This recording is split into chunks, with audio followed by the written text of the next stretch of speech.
Queridos televidentes, buenas noches y bienvenidos. Enseguida las noticias más destacadas de esta jornada. Y para conocer precisamente los hechos, nos enlazamos ya con nuestro equipo periodístico.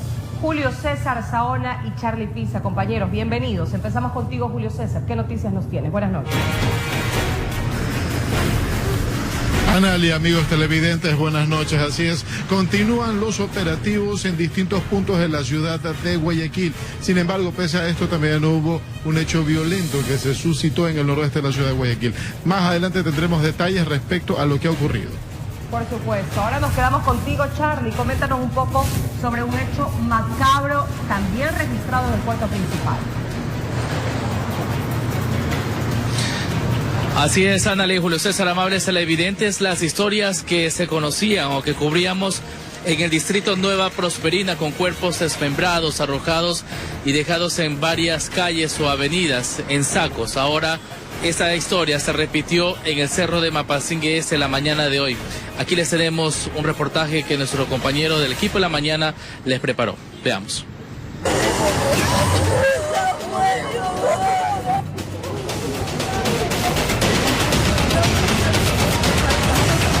Albañiles que estaban trabajando en una construcción se percataron que algo extraño había dentro de 3 fundas grandes y al revisar, estupor causó el hallazgo de un cuerpo desmembrado en 3 partes.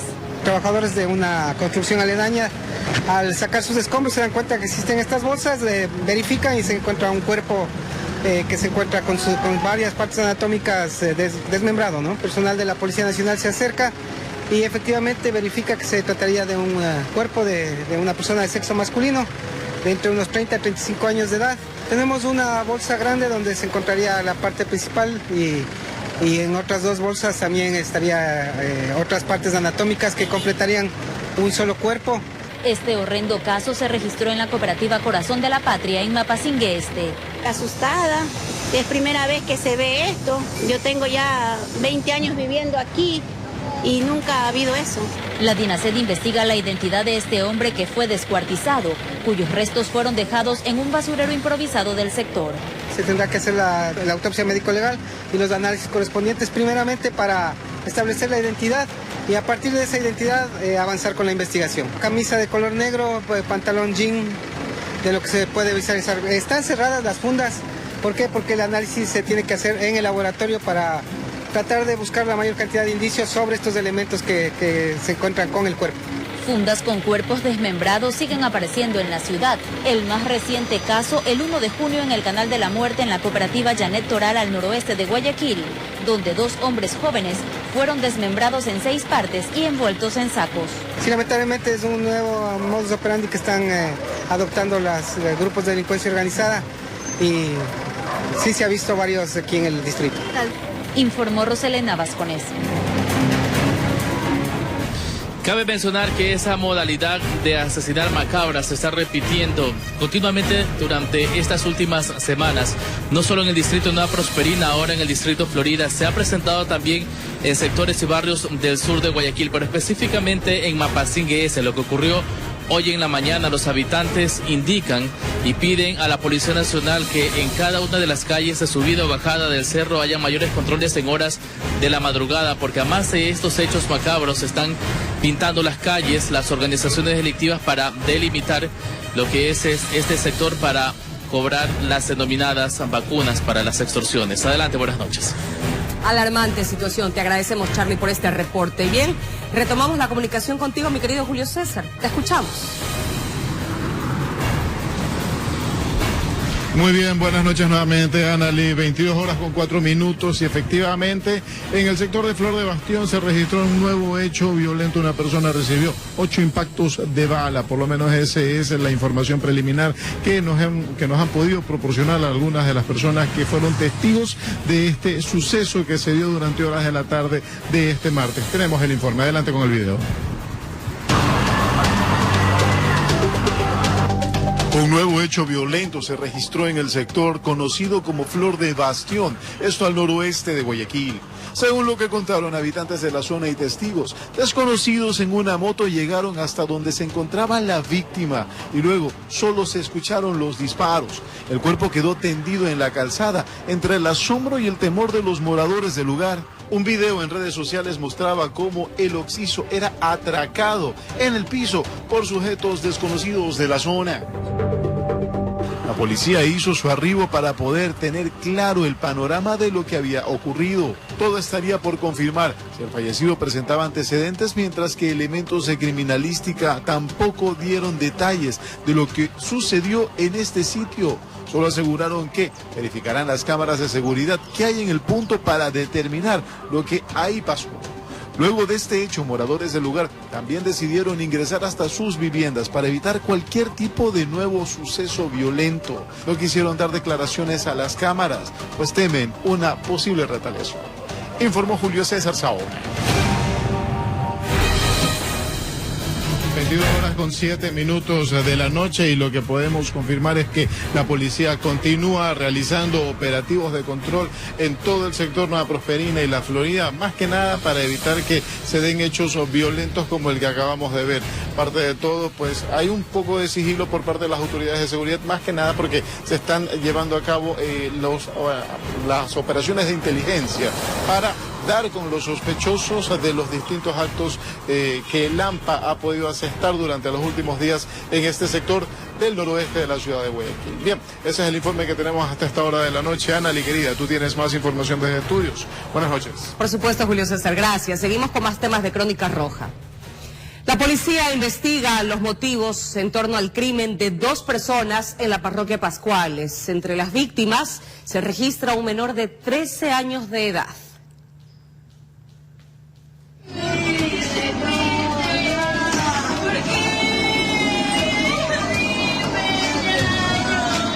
Fue alrededor de las 20 horas de este lunes. 3 personas se encontraban en el interior de una tricimoto. Circulaban por el sector de Paquilla, en la parroquia Pascuales. Se trataba de 2 adultos y un menor de tan solo 13 años de edad. Aparentemente todo se encontraba con normalidad hasta que hasta ese lugar llegaron sujetos desconocidos. Se habían acercado varios individuos en motocicletas y le habían propinado varios impactos de arma de fuego. Desde la panadería que ve ahí venía subiendo, ya venía ya y ya estaban con los disparos, ya venía acá, dieron. Familiares y allegados a las víctimas buscaron ayudarlos a sobrevivir, tratando de trasladarlos hasta diferentes casas de salud, pero no fue suficiente. 3 personas heridas y una de ellas un menor de edad que inmediatamente había sido trasladada a otro inmueble en donde se confirma su deceso. Otra persona es trasladada inmediatamente a una casa de salud en donde también se verifica su deceso, y la otra persona pues habría resultado con heridas leves en su humanidad. Un impacto de bala a la altura del hombro y se había trasladado por sus propios medios a una casa de salud. Actualmente la Policía Nacional considera que la venta de sustancias sujetas a fiscalización está detrás de este nuevo acto violento. No se descarta que las víctimas puedan estar involucradas en una organización delictiva. Podemos decir también que una de ellas tiene 2 antecedentes por el delito de robo a mano armada. Desgraciadamente pues se producen estos enfrentamientos entre grupos de delincuencia organizada, dándose estos eventos con varios heridos y fallecidos. Informó José Morales. Y más adelante, amigos, asesinan a tiros a un hombre con antecedentes en Puerto Viejo, provincia de Manabí. Los detalles en breve. Revisemos lo que ocurre en el ámbito político. El partido oficialista Creando Oportunidades, Creo, anunció que no presentará candidatos ni a la presidencia de la República ni a la Asamblea Nacional. El partido político que llevó a las elecciones a Guillermo Lasso en el año 2013, 2017 y 2021 decidió esta vez no participar en el proceso electoral. Que también nosotros nos alineamos exactamente en esa línea conductual de decencia que el presidente Lasso ha manifestado y ha presentado al país. Por eso hemos decidido no presentar candidatos a la presidencia y vicepresidencia de la República, como tampoco candidatos a la Asamblea Nacional en todo el país. Creo no dará su apoyo expreso a ningún partido político y a sus militantes pone líneas rojas de no votar por el correísmo y otras fuerzas políticas. Y también por aquellos que no que no respetaron la Constitución y las leyes. ¿Sabe quiénes son? El Partido Social Cristiano. Sin duda. ¿O cree que el ex asambleísta Todes, que pugna por volver nuevamente a la Asamblea, respetó la Constitución, las leyes, las normas que nos rigen, la ética política? Indudablemente que no. Esas son líneas rojas para el movimiento. Creando Oportunidades nació como un movimiento político en el año 2011 y el mes pasado se consolidó como partido. Sin embargo, Creo decide retirarse de la contienda electoral luego de que su máximo líder, Guillermo Lasso, no lograra terminar el periodo presidencial para el que fue electo. Esta campaña electoral atípica, corta y que además prevé una periodicidad corta de administración pública y de legislación que no nos distraiga para continuar ubicándonos en esas acciones gubernamentales y unirnos a lo que el presidente de la República ha dispuesto, que es triplicar los esfuerzos que como gobierno haremos en estos 6-7 meses que resta del gobierno para dar el servicio que los ecuatorianos demandan de manera permanente de un gobierno nacional. Creo plantea volver a elecciones en el próximo proceso electoral, es decir, en el año 2025. Informó Valeria Navarro. 11 años el movimiento Creando Oportunidades, Creo, ha estado en la vida política ecuatoriana, siendo hasta hace poco la principal fuerza del país, llegando con su candidato Guillermo Lasso a la presidencia de la República. Pero, ¿cuál será el futuro de esta organización? Aquí un informe. Nació como una de las opciones contrarias a la Revolución Ciudadana y con Guillermo Lasso a la cabeza recorriendo el país y luego postulándose a la presidencia de la República, aspiración que no fue posible en el año 2013. Al igual que la eliminación del 100% a la importación de cocinas de gas, beneficia a las familias más pobres del Ecuador. La historia se repitió en el año 2017 cuando el movimiento Creo estuvo cerca de alcanzar a Lenín Moreno y llegar a Carondelet, pero no le fueron suficientes los votos. La tercera fue la vencida y en los comicios del año 2021, en alianza con el Partido Social Cristiano, logró ganarle al candidato correísta Andrés Arauz. Y en su discurso de triunfo hablaba de que nacía un nuevo Ecuador. A todos, que no tengan miedo al gobierno, que no tengan miedo a disentir con el presidente de la República, que expresen sus opiniones con libertad. Pero el periodo de 4 años solo llegó a 2. Y ya sin César Monge, que llevaba la bandera al inicio del gobierno, la muerte cruzada o disolución de la Asamblea Nacional también le pone fin a su mandato y quizá al movimiento que lo llevó al poder. Ahorita el partido está desgastado y no sacaría una bancada interesante, no sacaría buenos números porque la gente no está conforme. Aunque los exasambleístas y el nuevo líder Esteban Bernal se reunieron y decidieron que no irán a las elecciones generales en agosto y tomarán un receso hasta el 2025 y dijeron que esto es un gesto patriótico. Nos prepararemos con hidalguía, con solvencia ideológica, intelectual y sobre todo de principios para volver en el año 2025. Aunque eso podría poner a la misma organización en riesgo. Sus bases, que llenaban las calles, coliseos y protagonizaban grandes concentraciones, podrían migrar a otras tiendas políticas. Si esas bases no están dirigidas, no están siendo atendidas, van a buscar un nuevo partido, van a buscar un nuevo líder que los guíe y a quien apoyar. Y ganar otra vez ese reconocimiento o esas bases va a ser complejo. Pues a los 11 años, Creo no estará en la contienda electoral, a tal punto que en su sede principal, ubicada en el centro de Guayaquil, ahora las puertas permanecen cerradas. Solo quedó letrero y pancartas abandonadas con un partido político que se resiste a desaparecer, informó Charlie Pisa. Poco a poco los partidos y movimientos políticos van confirmando sus binomios presidenciales para los comicios anticipados del próximo 20 de agosto. Esto tomando en cuenta la sentencia emitida por el Tribunal Contencioso Electoral sobre la paridad de género. Veamos de quiénes se trata. Algunos candidatos presidenciales tenían todo listo para inscribir a sus binomios e iniciar campaña, sin prever que el Tribunal Contencioso Electoral resolviera una sentencia que los obligaría a contar con paridad de género en la papeleta electoral. Es así que a Jan Topic le tocó cambiar de dupla, sacando a Pedro Freire, para escoger como aspirante a la vicepresidencia a la abogada y periodista quiteña Diana Jacome. Topic y Jacome terciarán en los comicios anticipados el próximo 20 de agosto. Jacome tiene 2 maestrías en Derecho Constitucional y Argumentación Jurídica. Ha sido servidora pública en entidades como el Servicio de Rentas Internas, la Corte Constitucional, el municipio de Quito y el Consejo de Participación Ciudadana. Por su parte, oficialmente el binomio de Daniel Noboa Asín, hijo del empresario y ex candidato presidencial Álvaro Noboa Pontón, es Verónica Abad, la coach cuencana, ex candidata a la alcaldía de Cuenca. Ante el CNE, fue la primera pareja política en inscribirse.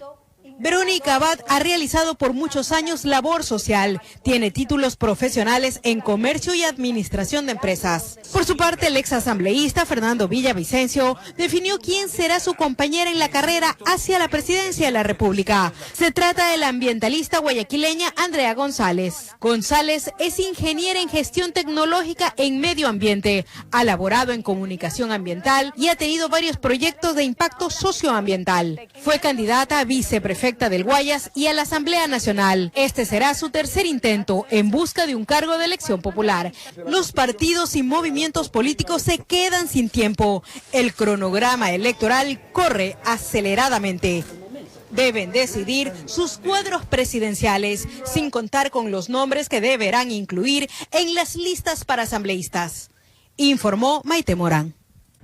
Una nueva demanda de inconstitucionalidad llega a la Corte luego de que el Consejo de la Judicatura emitiera una resolución para el traslado de jueces. Veamos.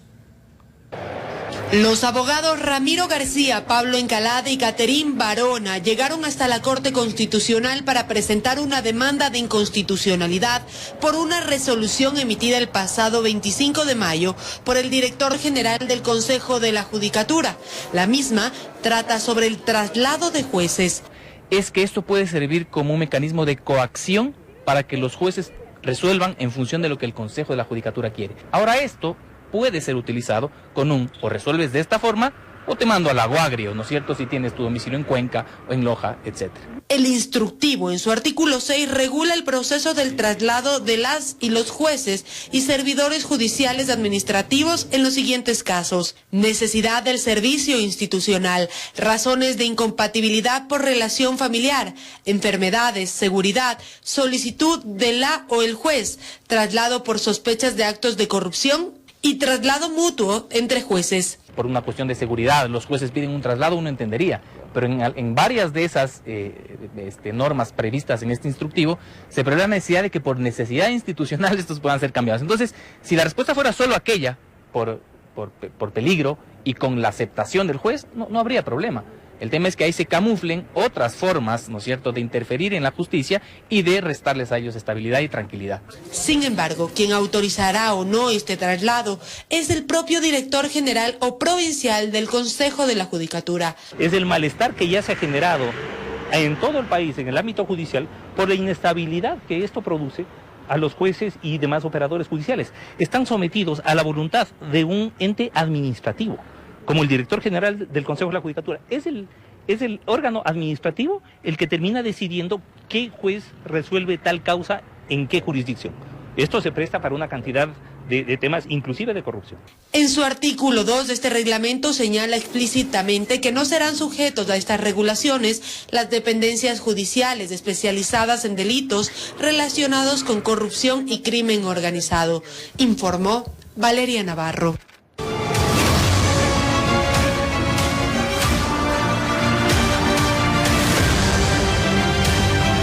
En Esmeraldas, los damnificados por las lluvias reciben ayuda por parte de las autoridades y mientras eso sucede, varias personas tratan de rescatar lo poco que les quedó tras el desastre del pasado fin de semana. El dolor se puede percibir en el ambiente de la provincia verde. Luego del desastre, muchos intentan recuperar lo poco que les quedó tras el cobijo violento del agua. Como pude, sacamos esas cositas y todo el resto se me hundió, el resto se me dañó, porque acá el colchón, la cama, yo no tengo nada que...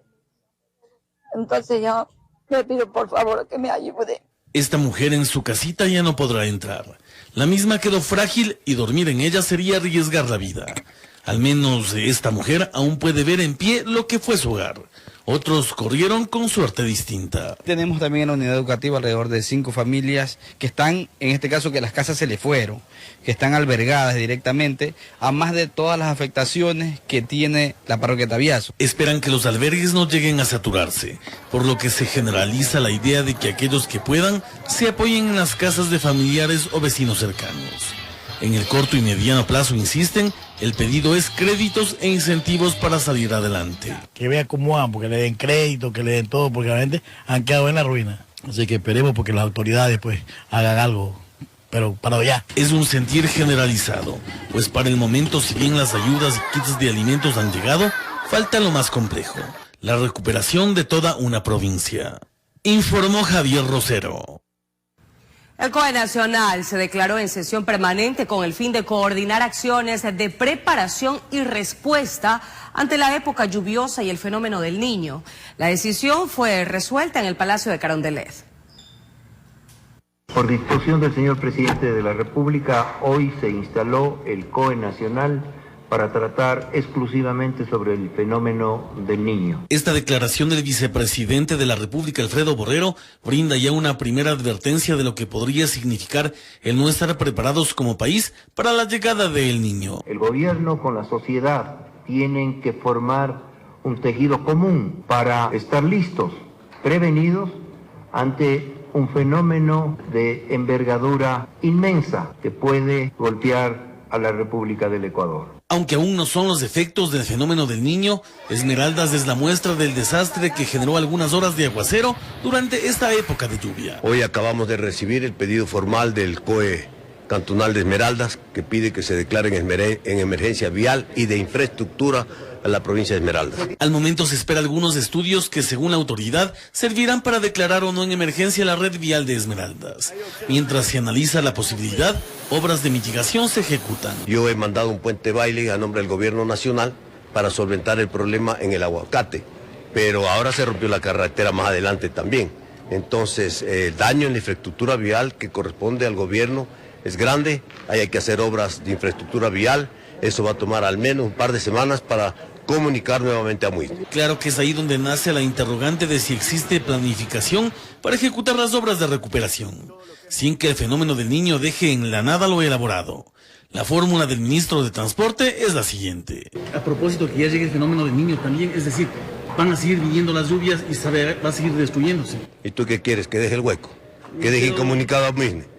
Yo tengo que conectar a Muisne y si se vuelve a romper la carretera, la tengo que volver a arreglar. La inversión que se necesitará para resolver estos y otros problemas de la infraestructura destruida en la provincia verde aún estaría por definirse. Lo primero será recibir, como dijo el ministro, el informe técnico. Informó Javier Rosero. Y en este orden de noticias existe preocupación entre los agricultores de la provincia del Guayas por la posible llegada del fenómeno del Niño al país. Jorge Salazar recorrió varios sectores rurales y constató que actualmente ya existen zonas inundadas que han provocado la pérdida de sembríos. Este es el sector La Primavera, ubicado en el cantón Salitre, provincia de Guayas. En esta misma época de años anteriores, en el lugar ya se estaba cosechando arroz, pero en este 2023 el lugar permanece lleno de agua debido a las fuertes lluvias que han azotado al sector rural. Esta zona ya es para que estuviera sembrado, pero como ustedes ven está inundada. Por esa razón, los aproximadamente 70 socios del Centro Agrícola de Salitre solicitan ayuda por parte del gobierno. Este martes hicieron varias peticiones en las oficinas del Ministerio de Agricultura y Ganadería, ubicado en Guayaquil. Bueno, en este caso nosotros estamos pidiendo que nos ayuden con la urea, con la semilla y que también nos insumos para poder nosotros en algo paliar las necesidades que tenemos aquí en el agro ecuatoriano. Situación similar atraviesan los integrantes de la Asociación de Productores Agropecuarios 10 de Mayo, ubicada en Daule, también en Guayas.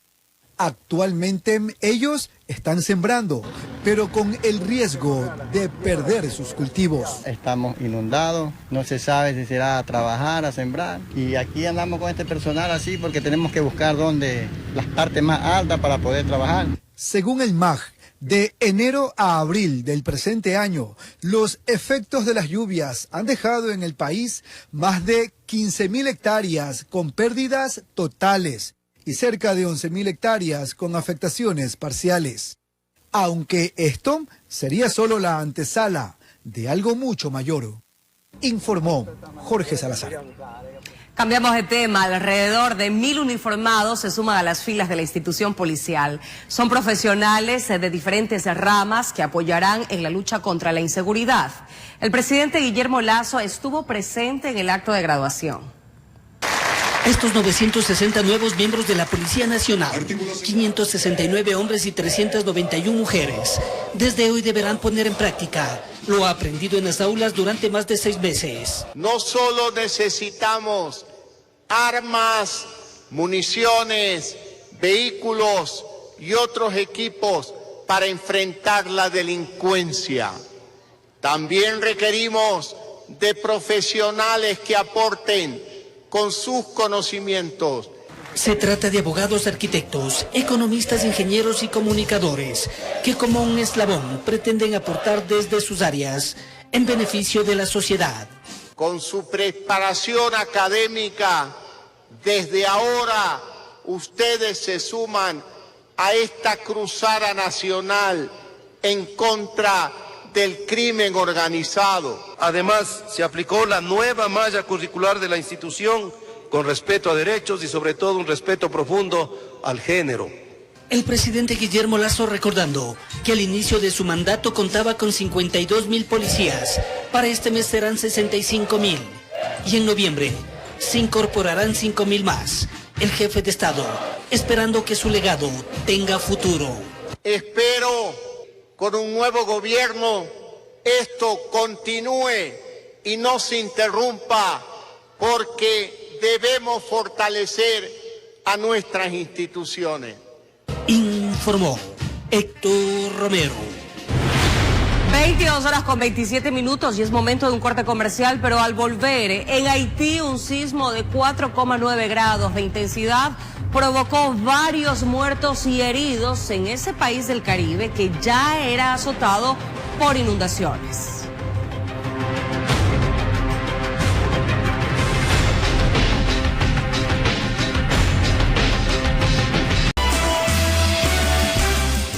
Horas con 33 minutos, amigos, y nos enlazamos ya nuevamente con Julio César Saona. Julio César, ¿qué noticias nos tienes? Buenas noches.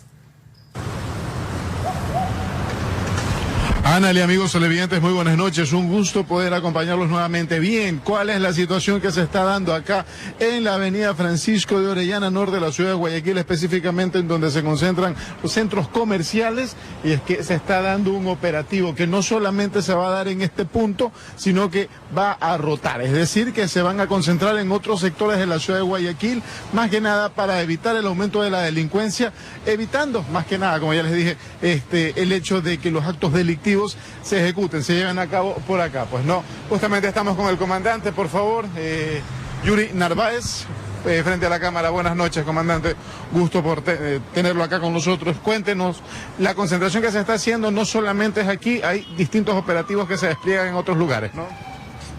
Dentro de las estrategias operativas que tiene empleadas el comando de la zona 8 en este distrito, pues está desplegado el personal policial preventivo para realizar operativos de concentración dinámica. Esto es una zona en donde existe gran afluencia de público flotante, ciudadanía en general, al ser una zona netamente comercial. Y pues tenemos, de acuerdo al análisis delictual, el incremento de algunos delitos en esta zona, específicamente lo que es el robo a personas. Policía Nacional, en base a esta estadística y a este análisis, organiza y planifica sus operativos para afectar efectivamente donde tenemos sitios calientes o zonas de mayor concentración de delitos. Muy bien, a todo esto, ¿qué es lo que se espera neutralizar? ¿Cuáles son los delitos comunes que de pronto se puedan llevar a cabo acá en este sector? De acuerdo al análisis, el objeto caliente es de las laptops, los teléfonos celulares, es lo que más se está produciendo y pues es un delito que nos está afectando al incremento de la delincuencia en nuestra ciudad. Correcto. Más que nada, lo importante es que también la ciudadanía colabore, es decir, que denuncie también los hechos delictivos y aparte pues los operativos que se están dando, no solamente aquí, creo que también en otros puntos del norte del Distrito Modelo se van a llevar a cabo. Es un delito de oportunidad. Pedimos a la ciudadanía estar siempre atentos en sus movilizaciones, tanto a pie como en vehículos, estar pendientes de que en cualquier momento pueden ser objetos de algún tipo de evento delictivo y pues estar conscientes de que efectivamente la delincuencia está azotando ciertos sectores. Es importante confiar en la policía, denunciar los eventos para de esta manera nosotros tener el análisis y los datos específicos de dónde planificar y direccionar nuestros operativos. Es imposible poder direccionar operativos en toda la ciudad, entonces tenemos que focalizar. La administración y la planificación de los operativos están direccionados de acuerdo a un análisis delictual. Listo, muchísimas gracias, comandante, muy amable. En todo caso, esa es la situación que se da a esta hora de la noche desde acá, desde el norte de la ciudad de Guayaquil, en donde se concentran los operativos, como les dicen, concentración dinámica para evitar que la delincuencia gane terreno en la zona 8. Bien, ese es el informe que tenemos hasta esta hora de la noche. Anali, tú tienes más información desde estudios. Buenas noches. Muy bien, por la seguridad de todos. Te agradecemos, Julio César. Una buena noche. Vamos con más noticias. Un hombre de 34 años de edad con antecedentes penales murió tras ser baleado en Portoviejo, provincia de Manabí. Los sicarios habrían abandonado en otro sector el automotor utilizado para cometer el crimen. La víctima se encontraba en el portal de su vivienda, ubicada en el reasentamiento Virgen de la Merced, en la parroquia Picuazá, del cantón Portoviejo, provincia de Manabí. Según testigos del crimen, el hombre fue atacado por dos sujetos que se movilizaban en una motocicleta, la misma que habría sido abandonada en otro sector. Tiene 8 heridas entre orificios y golpes. Se encontraron 2 indicios balísticos en el punto. El occiso registraba antecedentes penales. 3 detenciones en el año 2012, 2014 y 2020 por robo y tenencia de armas. Asimismo, en el Consejo de la Judicatura reporta otros delitos y otras causas pendientes. Meses atrás se salvó de morir. El fallecido Luis Alexander Mera Zambrano, de 34 años de edad, estaba acompañado por un adolescente que resultó herido. Una persona de 15 años con una herida en el brazo, el cual se encuentra estable. Agentes policiales cercaron la zona para recopilar información y así dar con los causantes del hecho violento. En lo que va del año, Portoviejo ya suma 90 muertes violentas, informó Maite Mora. Cambiamos de tema. Entre los reptiles más antiguos que existen en nuestro planeta están las tortugas. Estos animales se encuentran en grave peligro de extinción por la caza, el cambio climático y la contaminación ambiental.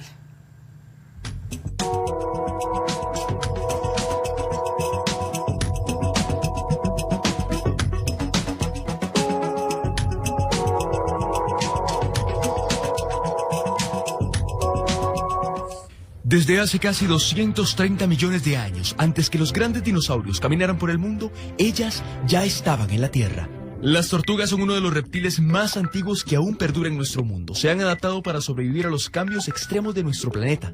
Y esta capacidad justamente inspiró al científico Charles Darwin para formular su teoría de la evolución de las especies. Pero la acción del ser humano es más rápida que su capacidad adaptativa. Y hoy están en grave peligro de extinción. Por ejemplo, 6 de las 7 especies de tortugas marinas conocidas podrían tener los días contados. Para alertar sobre el riesgo que corren las más de 250 especies de tortugas continentales y marinas que existen. El plástico y los cazadores son sus principales enemigos, que complican aún más el difícil camino de vida de muchas, como las tortugas marinas, donde solo 1 de cada 1000 que salen del huevo llegarán a la edad adulta. América es tierra de majestuosas e icónicas tortugas como las gigantes de Galápagos. Se estima que la población pasó de 156 individuos a finales de los 90 a más de 1000 gracias a innumerables esfuerzos internacionales de conservación. Para estas y muchas otras tortugas de tierra o semiacuáticas, la acción humana es su principal amenaza. También hay especies que sufren tráfico internacional, ¿verdad? Entonces se extraen individuos del medio natural para tenerlos como mascotas en todo el mundo, ¿verdad? El enorme riesgo de extinción que pesa sobre las tortugas marinas tiene gran relación con el cambio climático. La crisis climática está haciendo más ácidos los océanos, alterando la cadena alimenticia marina. Los arrecifes de coral se están blanqueando y muriendo, y los sistemas costeros como los manglares se están degradando. En las costas del continente la temperatura cada vez sube más e impacta directamente la reproducción de estas tortugas. Entonces esto básicamente como que cocina los huevos en la playa. Se secan, se deshidratan y además se calientan demasiado. Y esto hace que no hayan apenas nacimientos. Entonces si hablamos del efecto del cambio climático, hablaríamos de eso, pero todo el tiempo. Entonces sería catastrófico, digamos, para las especies de tortugas marinas. Normalmente el 70% de los huevos eclosionan, pero con el aumento de temperatura, el número no llegaría ni a 10%. Que es importante que empecemos a mirar hacia el mar y qué es lo que podemos hacer para arreglar las cosas allí. Porque sí o sí se está devolviendo hacia nosotros, y entre ellos a las tortugas. Las tortugas han sobrevivido a grandes extinciones, incluso a los dinosaurios. Pero si no revertimos el cambio climático, no sobrevivirán al ser humano.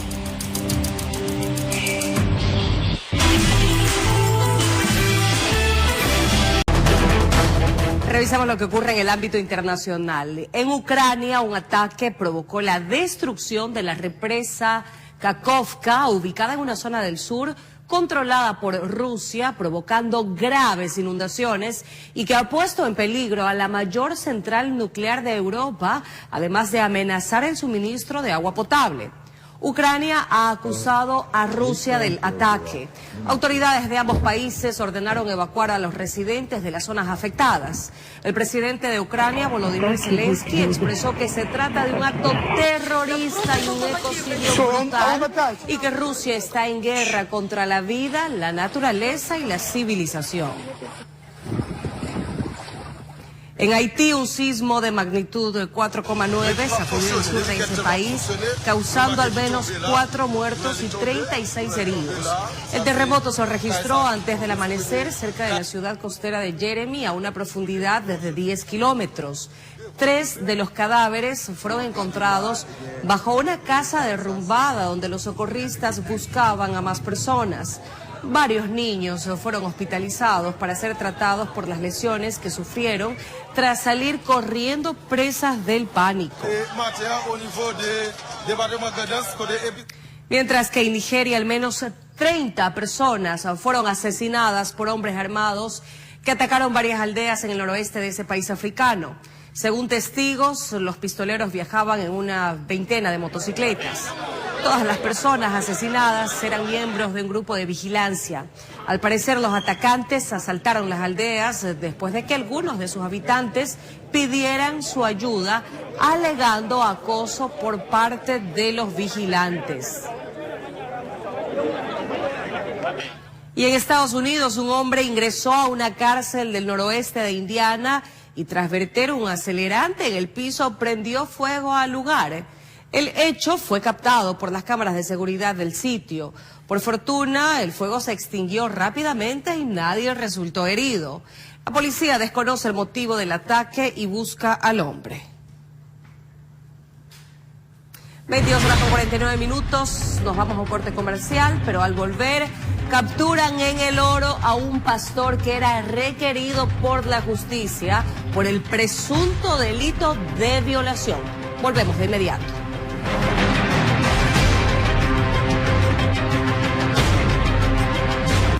Más noticias para todos ustedes. Una ciudadana quien ejercía como jueza en la unidad judicial de El Oro fue hallada sin vida en su domicilio en la ciudad de Machala.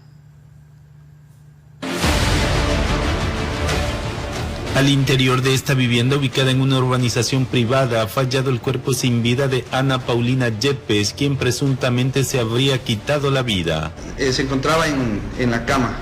El suceso, que alarmó a los habitantes del sector, se registró la mañana de este martes 6 de junio. Fue el ex esposo de la fallecida quien se percató de lo ocurrido al llegar a la vivienda. Como de costumbre, se habría acercado y al ver la señora que trabaja en el domicilio que ya no contestaba, le comunica al exconviviente, a la expareja, por lo que conjuntamente suben al domicilio y al no tener respuesta, abren forzosamente la puerta y se encuentran con la persona fallecida. Se conoció que la occisa de 42 años, quien se desempeñaba como jueza de la Unidad Judicial de la Mujer, Niñez, Adolescencia y Adolescentes Infractores en Machala, estaba atravesando por una profunda crisis de depresión. Dentro del domicilio se encontraron los medicamentos que la ciudadana sabría ingerir para su tratamiento, ya que se tiene conocimiento que ella estaba bajo un tratamiento en la ciudad de Guayaquil.